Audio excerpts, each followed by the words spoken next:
So welcome to mom's kitchen. So आज से हम लोग मॉम्स किचन में स्टडी के वीडियोस और वो सब भी डालेंगे, ठीक है।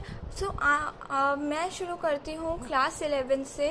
तो क्लास 11th में अभी मैं भी हूँ और मैं पढ़ाऊँगी क्लास 11th के 3 सब्जेक्ट्स बीच बीच में, और बीच बीच में 2-3 दिन स्किप भी करेंगे, ठीक है। सो हम लोग सारे तीनों सब्जेक्ट्स मतलब बायोलॉजी, फिज़िक्स और केमिस्ट्री, ये 3 सब्जेक्ट्स मैं पढ़ाया करूँगी, ठीक है। सो अभी हम लोग शुरू कर रहे हैं फिज़िक्स के लेक्चर से। तो फिज़िक्स में हम लोग सबसे पहला चैप्टर जो बहुत सब लोगों को बहुत इजी लगता है एंड इवन मुझे भी लगता है, सो ये है यूनिट्स एंड मेजरमेंट्स। लेकिन इसके कंसेप्ट्स क्लियर होने ज़रूरी हैं। अगर कंसेप्ट्स क्लियर नहीं होंगे तो हम लोगों को कुछ समझ नहीं आएगा, ठीक है। सो हम लोग यहाँ पे शुरू करते हैं फिज़िक्स के फर्स्ट लेक्चर से और उसकी थियोरी से। तो आज के दिन मैं आपको सिर्फ फिज़िक्स की थियोरी कराने वाली हूँ और फिर दूसरी वीडियो में मैं आपको उसके न्यूमेरिकल करवाऊँगी, ठीक है। सो हम लोग यहाँ पे फर्स्ट शुरू करते हैं डाइजेस्ट से। डाइजेस्ट बहुत इंपॉर्टेंट है फिज़िक्स के लिए, ये मैं आपको बता देती हूँ, लेकिन आपको टेक्स्ट बुक भी करनी उतनी ही ज़रूरी है, ठीक है। तो टेक्स्ट बुक और डाइजेस्ट में मोस्टली सेम मैटर है, बट मैं टेक्स्ट बुक का भी थोड़ा बहुत करवाऊँगी और डाइजेस्ट का भी, ठीक है। सो हम लोग शुरू करते हैं फर्स्ट क्वेश्चन से, बट उससे पहले मैं बता दूं कि जो भी क्वेश्चन इंपॉर्टेंट होगा वो उसको मैं मार्क करवाती जाऊंगी, तो उस हिसाब से आप समझते जाना, ठीक है। उसी मतलब ये सारे टॉपिक्स हैं, ठीक है। सो हम लोग उस तरह से मार्क करते जाएंगे, ओके। सो यहाँ पे हम शुरू करते हैं। तो सबसे पहले इधर आता है हमारा फर्स्ट क्वेश्चन, जो है what is physical quantity, right its types. तो फिजिकल क्वांटिटी होती क्या है हमें पहले ये पता लगाना है। तो for measurement of any physical quantity certain basic ability chosen internationally accepted reference standard called unit, ठीक है। तो ये बताना चाहते हैं कि कोई भी मेजरमेंट के लिए कोई फिजिकल क्वांटिटी जिसमें सर्टेन बेसिक एबिलिटी, ठीक है, जो चूज की गई हो, इंटरनेशनली एक्सेप्टेड हो, उसे हम बोलेंगे यूनिट, ठीक है। यानी कि कोई भी फिजिकल क्वांटिटीज में क्या आता है, लेंथ, मास, टाइम, वेलोसिटी, एक्सेलरेशन, ये सारी फिजिकल क्वांटिटीज होती है। जैसे कि यहाँ पे लिखा है length, mass, time, velocity, acceleration, force, work and power, ठीक है। और पीछे हमारी और भी फिजिकल क्वांटिटीज हैं, वो हम आगे पढ़ेंगे, ठीक है। सो इसमें सिर्फ ये इतना बताना चाहते हैं कि फिजिकल क्वांटिटी के लिए कोई भी एबिलिटी जो चूज की गई हो इंटरनेशनली, यानी कि ये पूरे वर्ल्ड ने सिलेक्ट की हो और ये पूरे वर्ल्ड में इंटरनेशनली एक्सेप्टेड हो, ठीक है, तो उसे हम बोलेंगे यूनिट। तो उस हिसाब से हम क्या समझ सकते हैं, लेंथ को हमें मेजर करने के लिए क्या चाहिए होता है, मीटर, ठीक है। उसी हिसाब से हमें मास को मेजर करने के लिए क्या चाहिए होता है, किलोग्राम। टाइम को मेजर करने के लिए चाहिए होता है हमें सेकेंड। फिर उसी हिसाब से नीचे जाएंगे तो वेलोसिटी को मेजर करने के लिए क्या चाहिए होता है, मीटर पर सेकेंड। उसी तरह से एक्सेलरेशन को मेजर करने के लिए मीटर पर सेकेंड स्क्वायर। फोर्स को मेजर करने के लिए किलोग्राम मीटर पर सेकेंड स्क्वायर। और वर्क को मेजर करने के लिए जूल, और पावर को मेजर करने के लिए वॉट, ठीक है, वॉट। सो वॉट चाहिए होता है। सो ये है हमारा थोड़ा सा मतलब ऐसे समझने के लिए, ठीक है। तो ये हमारा क्वेश्चन मतलब ये जो हमारी डेफिनेशन है फिजिकल क्वांटिटी की, वो कहना क्या चाहती है, हमें पहले ये समझना है कि ये डेफिनेशन कहना चाहती है कि कोई भी मेजरमेंट मतलब किसी भी फिजिकल क्वांटिटी को मेजर करने के लिए जो हमें चाहिए हो, वो उसे जो इंटरनेशनली एक्सेप्टेड हो, उसे हम बोलेंगे यूनिट। तो ये है हमारी फिजिकल क्वांटिटी की डेफिनेशन। कोई भी फिजिकल क्वांटिटी को मेजर करने के लिए जो हमें चाहिए होता है उसे हम बोलेंगे यूनिट, ओके। सो यूनिट मतलब आप समझ गए, यूनिट मतलब ऐसा यूनिट, लेंथ का मीटर, फिर उसके बाद मास का केजी, ठीक है। तो उसके आगे हम बढ़ेंगे। इसमें हमारे पास 2 टाइप्स हैं, जो है फंडामेंटल क्वांटिटी और डिराइव्ड क्वांटिटी। फंडामेंटल क्वांटिटी क्या कहना चाहती है, minimum number of quantities which are independent of each other and by using these quantities any event can be described are called fundamental quantities, ठीक है। फंडामेंटल क्वांटिटी कैसी है, बहुत इंडिपेंडेंट है, उसके लिए हमें किसी और किसी और फिजिकल क्वांटिटी की ज़रूरत नहीं है उसे बनाने के लिए। वो इंडिपेंडेंट है, वो खुद से बनी हुई है, तो हम लोग इसका एग्जाम्पल क्या ले सकते हैं, लेंथ, मास, टाइम। ठीक है, तो आप इसकी डेफिनेशन में, फंडामेंटल क्वांटिटी की डेफिनेशन में आप ये भी लिख सकते हो कि फंडामेंटल क्वांटिटी इंडिपेंडेंट होती है। फंडामेंटल क्वांटिटी में जो हमारे पास फिजिकल क्वांटिटी होती है, जैसे लेंथ, मास, टाइम, उसको मेजर करने के लिए हमें, मतलब उसको लाने के लिए हमें कोई और फिजिकल क्वांटिटी की ज़रूरत नहीं पड़ती है, वो इंडिपेंडेंट है। ठीक है, अब derived quantity which are obtained by using fundamental quantity are called derived quantity. ठीक है, यानी कि डिराइव्ड क्वांटिटी फंडामेंटल क्वांटिटी से बनती है। फंडामेंटल क्वांटिटी से कैसे बनती है, क्योंकि अगर हमें एग्जाम्पल में दे रखा है वेलोसिटी एक्सेलरेशन, अब वेलोसिटी एक्सेलरेशन की एग्जाम्पल बहुत इजी है, क्योंकि इसमें हमें समझ आएगा कि वेलोसिटी फंडामेंटल क्वांटिटी से ही बनता है। ठीक है, अब फंडामेंटल क्वांटिटी से कैसे बनता है, ठीक है, फंडामेंटल क्वांटिटी से बनता है क्योंकि वेलोसिटी जो है, वेलोसिटी कैसे बनता है, dx/dt लिखते हैं हम लोग, तो उससे वेलोसिटी बनता है हमारा। अब एक्सीलरेशन का ही देख लेते हैं दूसरी तरफ कि dv/dt लिखते हैं, तब जाके हमारा एक्सीलरेशन बनता है। तो हमें ये पता चलता है कि फंडामेंटल क्वांटिटी से हमारा डिराइव्ड क्वांटिटी बनता है। तो डिराइव्ड क्वांटिटी इंडिपेंडेंट नहीं है, वो डिपेंडेंट है फंडामेंटल क्वांटिटी के ऊपर, और हमारा जो फंडामेंटल क्वांटिटी है वो इंडिपेंडेंट है। उसे बनाने के लिए हमें कोई और फिजिकल क्वांटिटी की ज़रूरत नहीं है। अब फंडामेंटल क्वांटिटी के एग्जाम्पल क्या आएंगे, लेंथ, मास, टाइम, और डिराइव्ड क्वांटिटी के velocity, acceleration, power, force, work. ठीक है, अब हम लोग नीचे जाएंगे, नीचे की तरफ हमें यही दिया है, पर इससे थोड़ा सा, मतलब मैं आपको ये बता देती हूँ कि ये जो फर्स्ट वाला क्वेश्चन है ये बहुत इंपॉर्टेंट है, इसलिए मैंने यहाँ पे लिख के भी रखा है, और ये वाला बिल्कुल इम्पोर्टेंट नहीं है, फिर भी मैं थोड़ा सा करा देती हूँ। ठीक है, सो इसमें दिया है व्हाट इज यूनिट। ठीक है, what are fundamental unit and derived unit. तो इन्होंने ऊपर वाले क्वेश्चन को ही थोड़ा सा रिपीट किया है, थोड़ा सा घुमा के। ठीक है, तो for measurement of any physical quantity it is compared with certain basic ability chosen internationally accepted reference standard. This standard major is called unit of given physical quantity. तो ये तो हमें पहले वाली डेफिनेशन दे दी है फिजिकल क्वांटिटी की। ठीक है, यानी कि फिजिकल क्वांटिटी मतलब फिजिकल क्वांटिटी को मेजर करने के लिए हमें चाहिए होता है कि इंटरनेशनली एक्सेप्टेड रेफरेंस स्टैंडर्ड, जिसको हम बोलेंगे यूनिट। ठीक है, यानी कि unit. Measurement of physical quantity is expressed by number accompanied by a unit। ठीक है, measurement of physical quantity express की जाती है नंबर से, बट उसमें यूनिट भी लिया जाता है।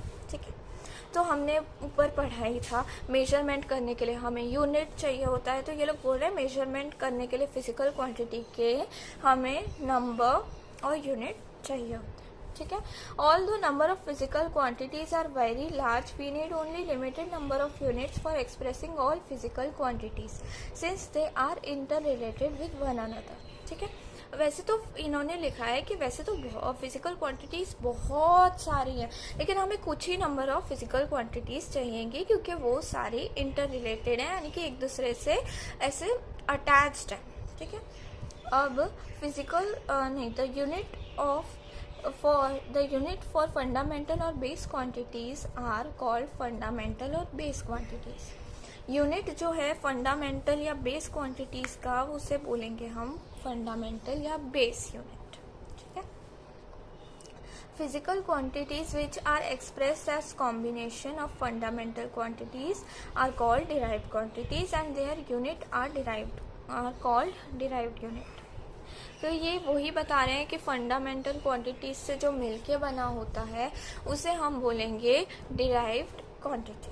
ठीक है, अब हम लोग थोड़ा आगे बढ़ेंगे। यहाँ पे हमारे पास तीसरा क्वेश्चन है, ये भी इम्पोर्टेंट नहीं है, यहाँ पे भी मैंने क्रॉस किया, बस ये वाला इम्पोर्टेंट है और एक ये वाला इम्पोर्टेंट है, इसमें जब आएंगे तो मैं बताऊँगी। ठीक है, what is system of units, right different types of system of units.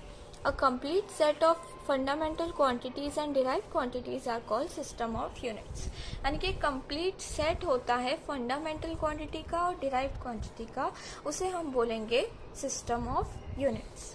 ठीक है, In earlier times, scientists of different countries were using different system of units for measurement. यानी कि बहुत पुराने टाइम पे साइंटिस्ट बहुत सारे अलग अलग मतलब डिफरेंट सिस्टम यूज़ करते थे मेजरमेंट करने के लिए यूनिट्स का. ठीक है.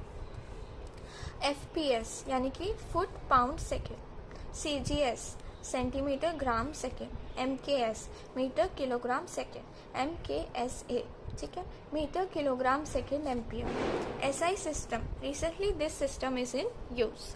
अब ये यूज में कैसे है वो हम लोग नीचे के क्वेश्चन में पढ़ेंगे. Right a note on SI system international. At present, internationally accepted unit system is the system international D-units.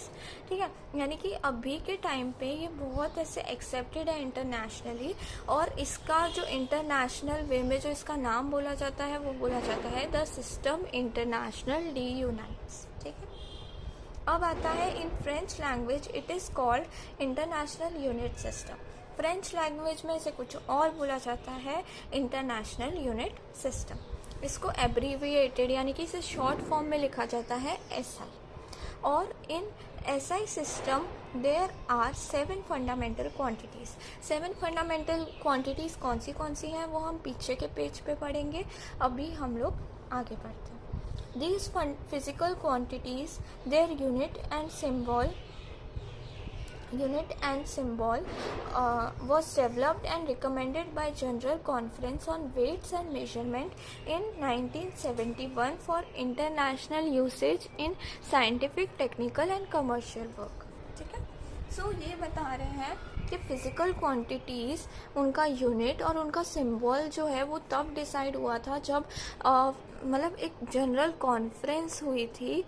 एक जनरल कॉन्फ्रेंस हुई थी वेट्स एंड मेजरमेंट के ऊपर 1971 में.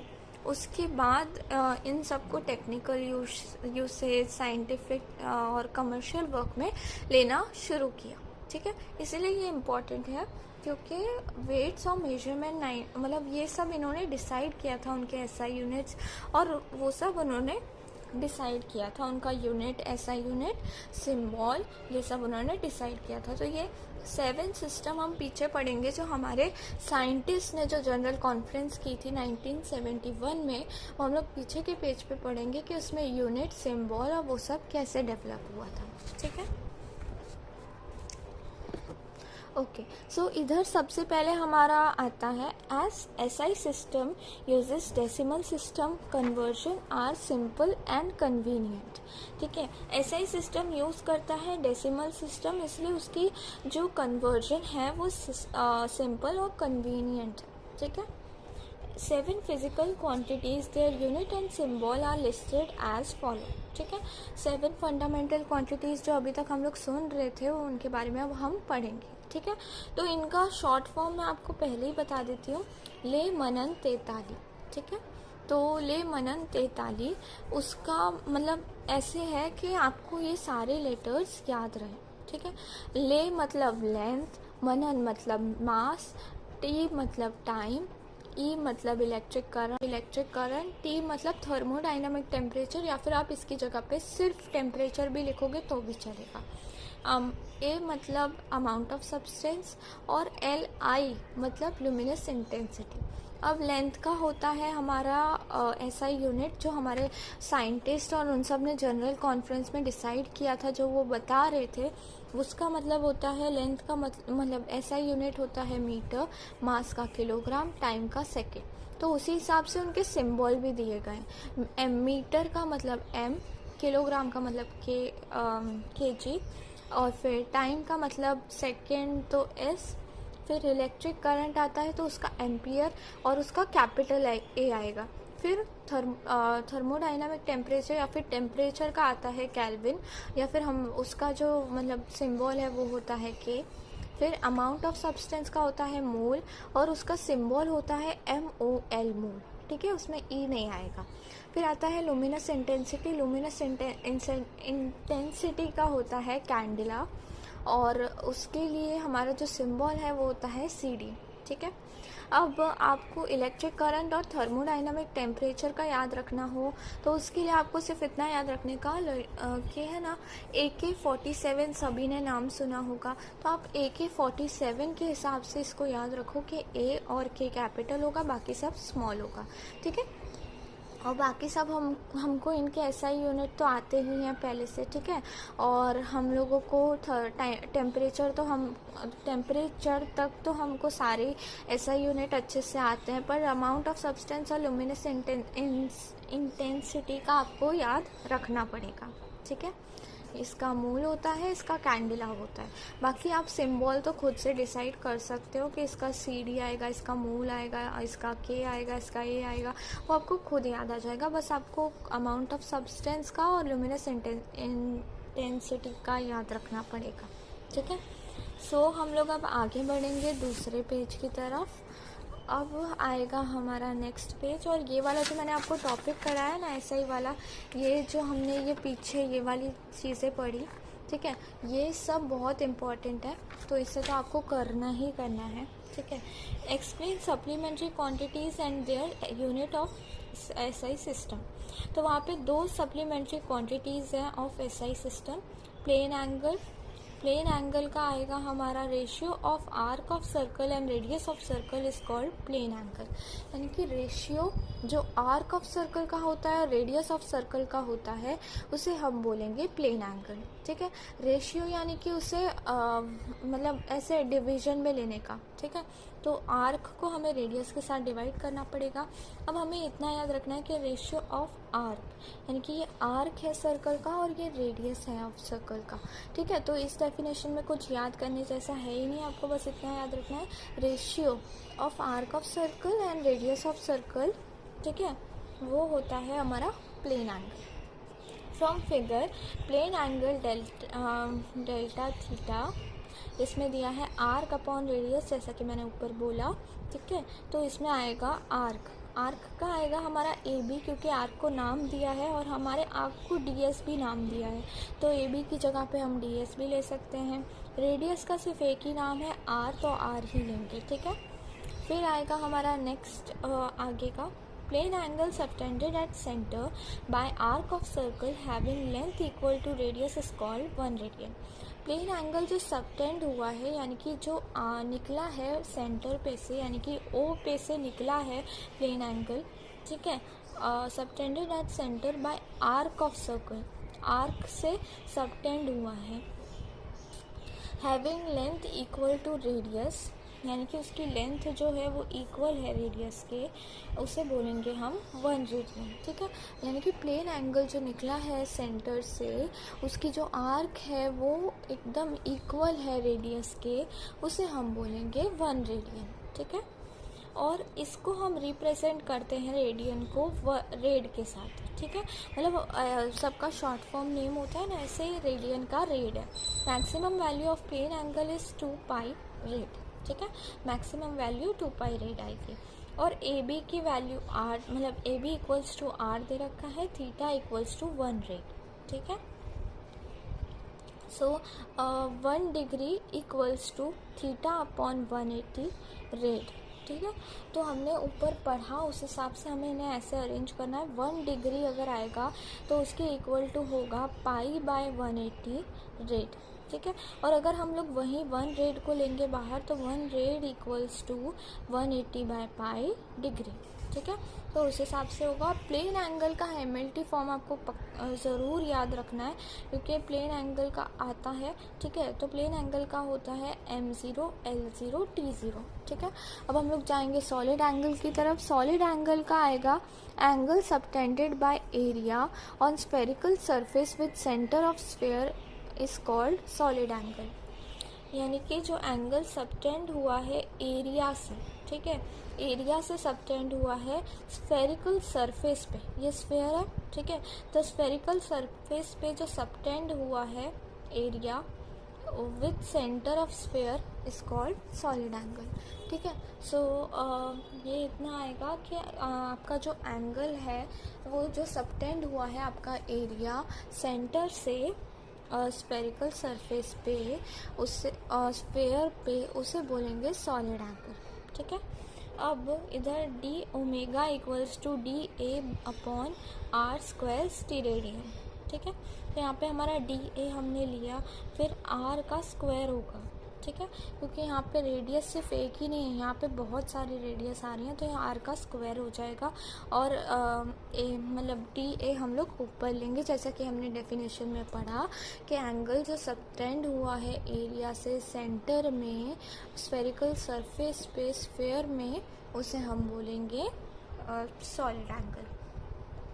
सो सॉलिड एंगल का आएगा spherical surface with centre of sphere is called solid angle, यानी कि जो एंगल सबटेंड हुआ है एरिया से, ठीक है, एरिया से सबटेंड हुआ है स्फेरिकल सरफेस पे, ये स्फेयर है, ठीक है, तो स्फेरिकल सरफेस पे जो सबटेंड हुआ है area with centre of sphere is called solid angle, ठीक है। सो ये इतना आएगा कि आपका जो एंगल है वो जो सबटेंड हुआ है आपका एरिया सेंटर से स्फेरिकल सरफेस पे, उससे स्फेयर पे, उसे बोलेंगे सॉलिड एंगल, ठीक है। अब इधर D omega equals to D A upon R square steradian, ठीक है। तो यहाँ पे हमारा डी ए हमने लिया, फिर आर का स्क्वायर होगा, ठीक है, क्योंकि यहाँ पे रेडियस सिर्फ एक ही नहीं है, यहाँ पे बहुत सारी रेडियस आ रही हैं, तो यहाँ आर का स्क्वायर हो जाएगा। और मतलब डी ए हम लोग ऊपर लेंगे, जैसा कि हमने डेफिनेशन में पढ़ा कि एंगल जो सबटेंड हुआ है एरिया से सेंटर में स्फेरिकल सरफेस पे स्फेयर में, उसे हम बोलेंगे solid angle. So solid angle का आएगा area upon R square equals to delta A by R square. तो हमें ये पता चल गया कि ये कहाँ से आया, ठीक है। Maximum value of solid angle is 4 pi. Maximum value जो है सॉलिड एंगल की वो 4 पाई होती है। Angle subtended on 1 metre square area on surface of 1 metre radius is called 1 स्टीरेडियन।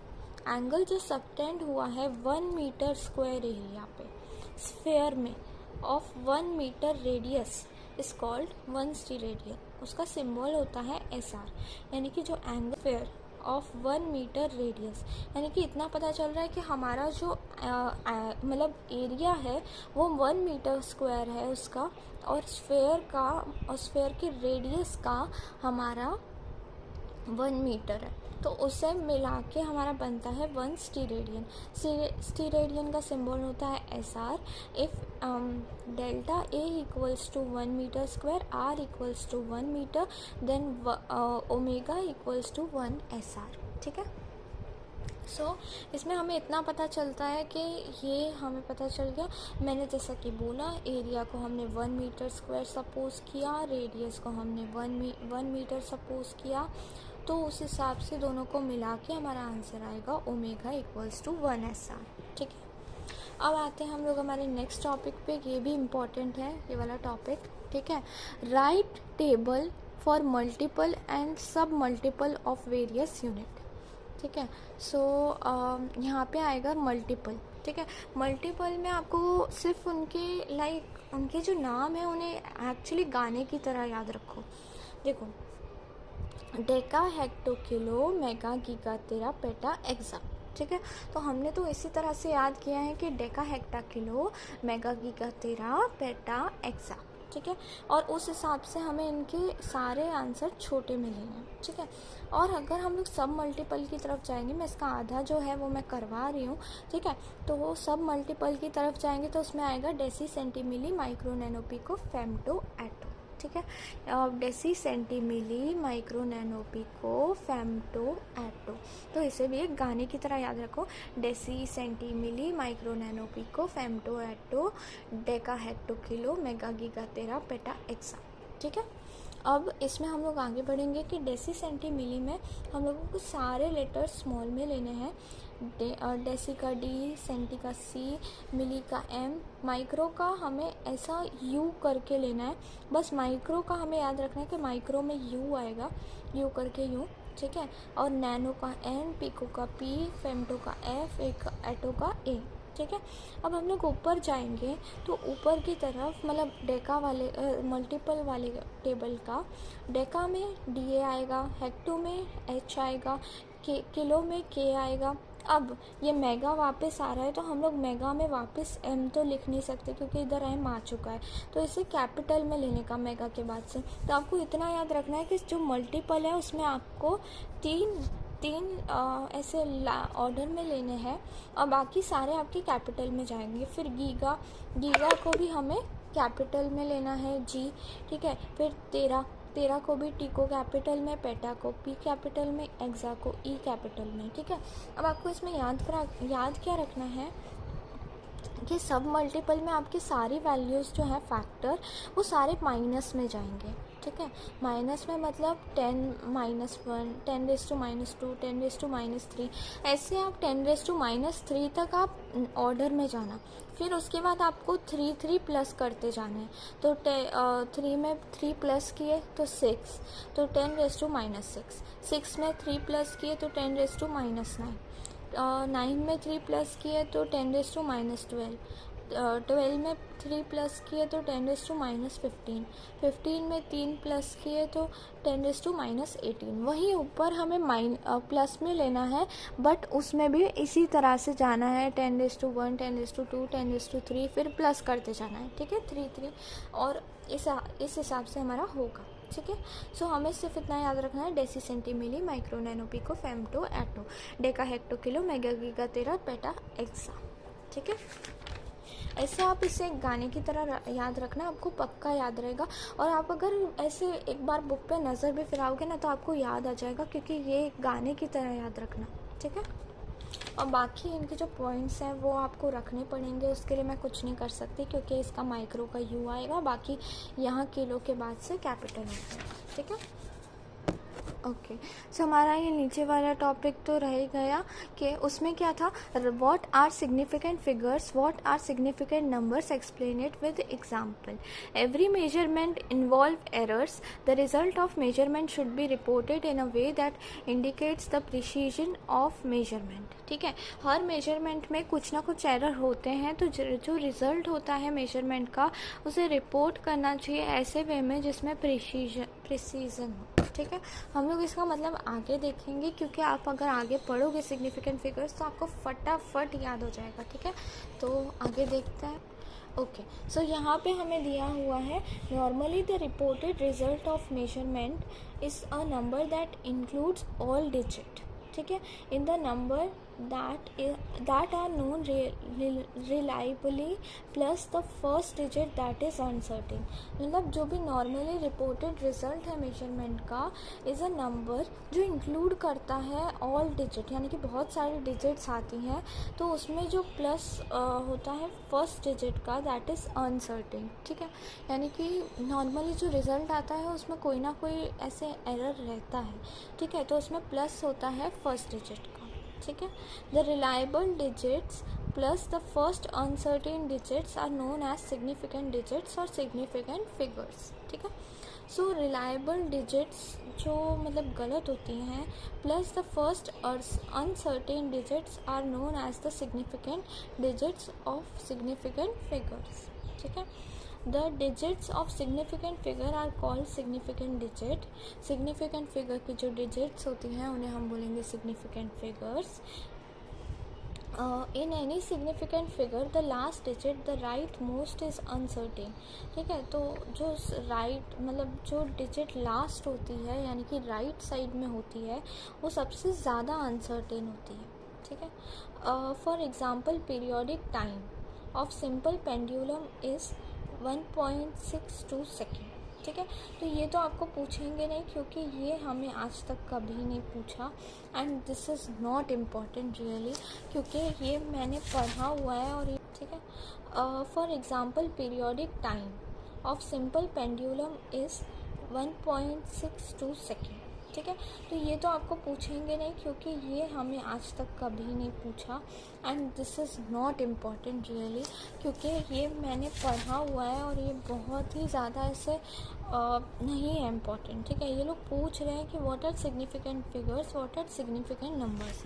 Significant numbers हमें पता चल जाएगा अगर हम लोग आगे जाके पढ़ेंगे, तो सिग्निफिकेंट फिगर्स और सिग्निफिकेंट डिजिट्स तो हमें आगे पता चल ही जाने वाला है, तो हम लोगों को इनको पढ़ने की ज़रा भी ज़रूरत नहीं है। ठीक है, okay.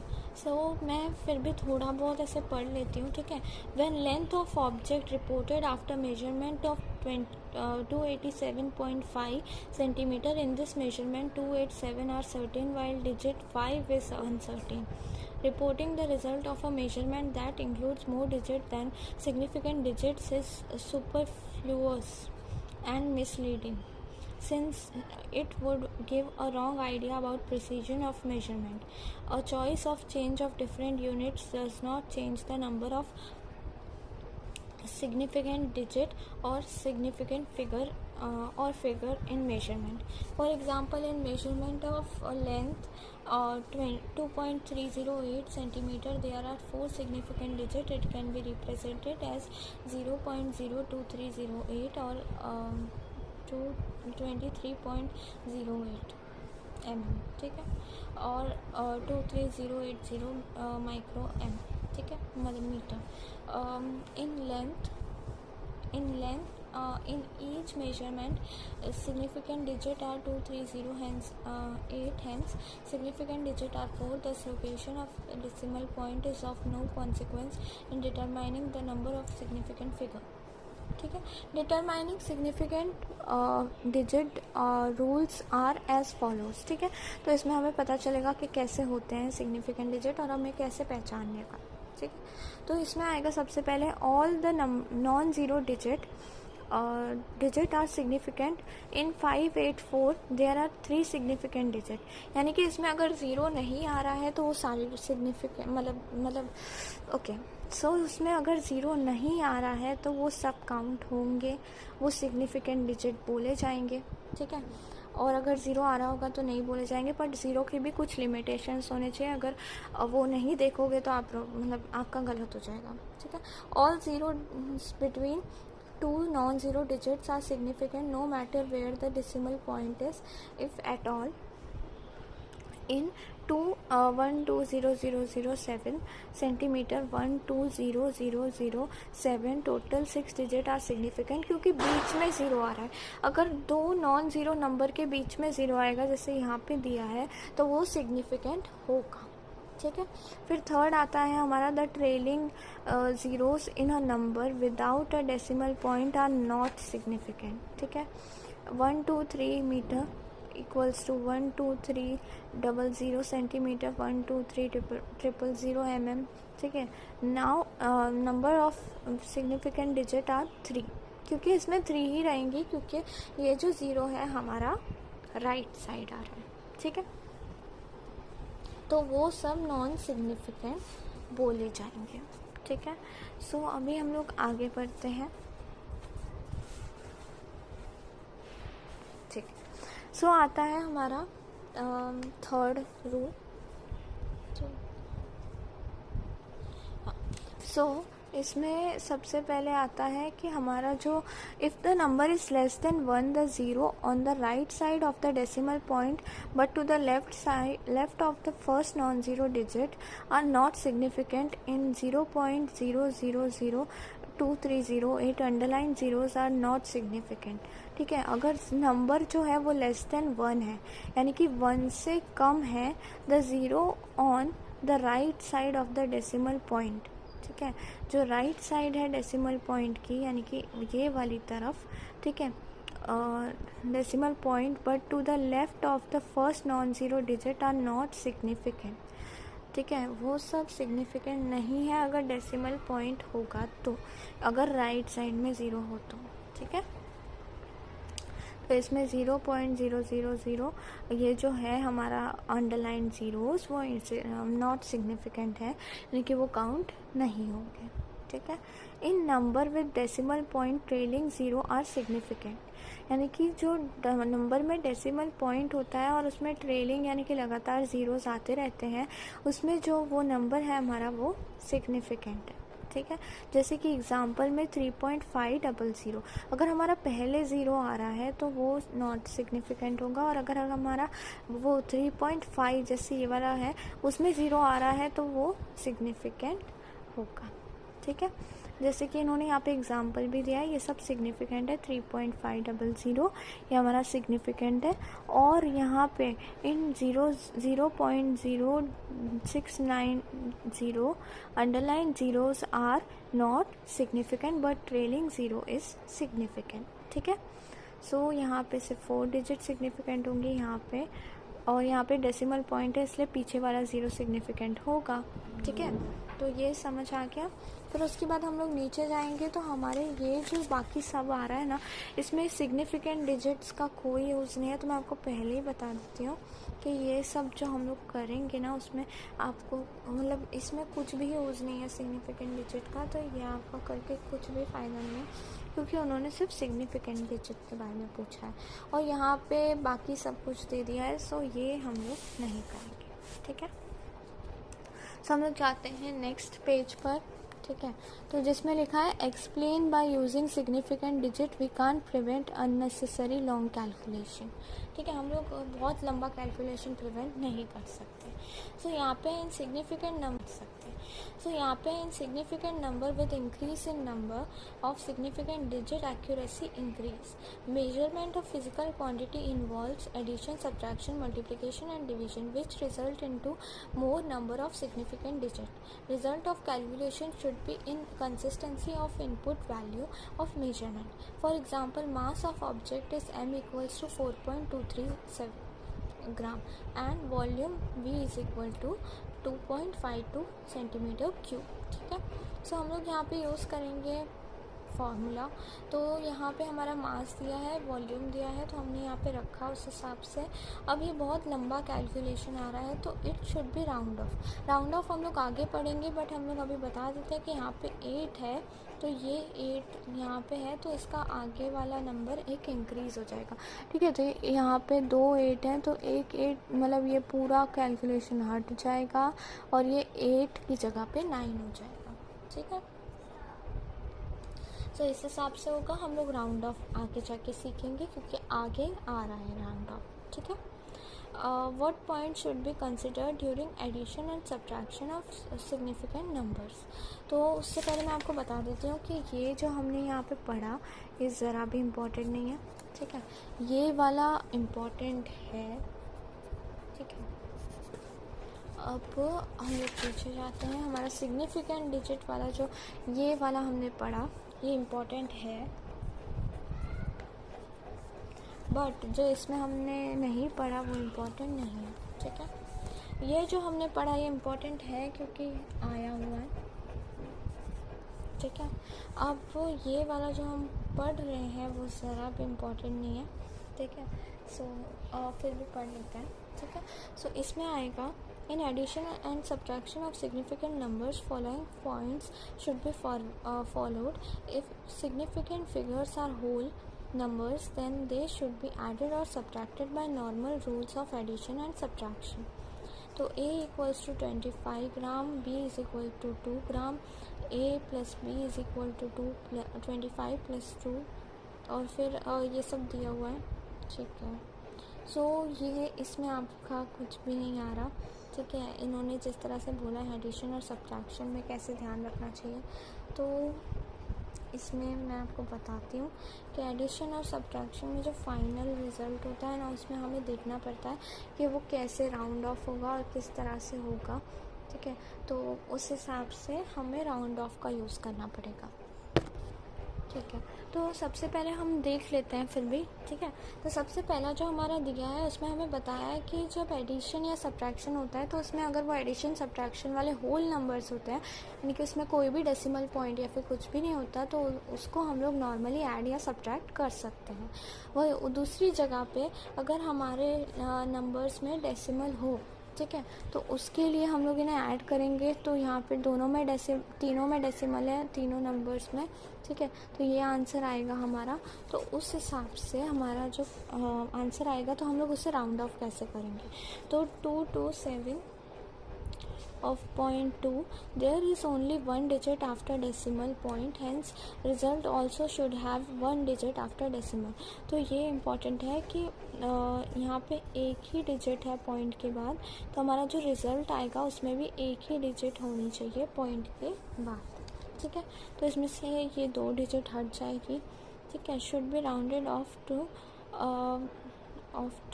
663.8। For example, difference of 0.307 meter and 0.304 meter is to be obtained this, ठीक है। So this should be return as, अगर आगे ज़ीरो आ रहे हैं तो हम लोग उसे माइनस में लेते हैं, ठीक है। ये तो हमने पहले भी पढ़ा है कि अगर पीछे इतने ज़ीरोज़ आ रहे हों तो हम लोग उसे प्लस में लेते हैं, यानी कि 10⁻² ले लेंगे और ये दोनों ज़ीरो हट जाएंगे। और अगर आगे ज़ीरो आ रहे हैं जैसे यहाँ पे आ रहे हैं तो वो -3 हो जाएगा, ठीक है।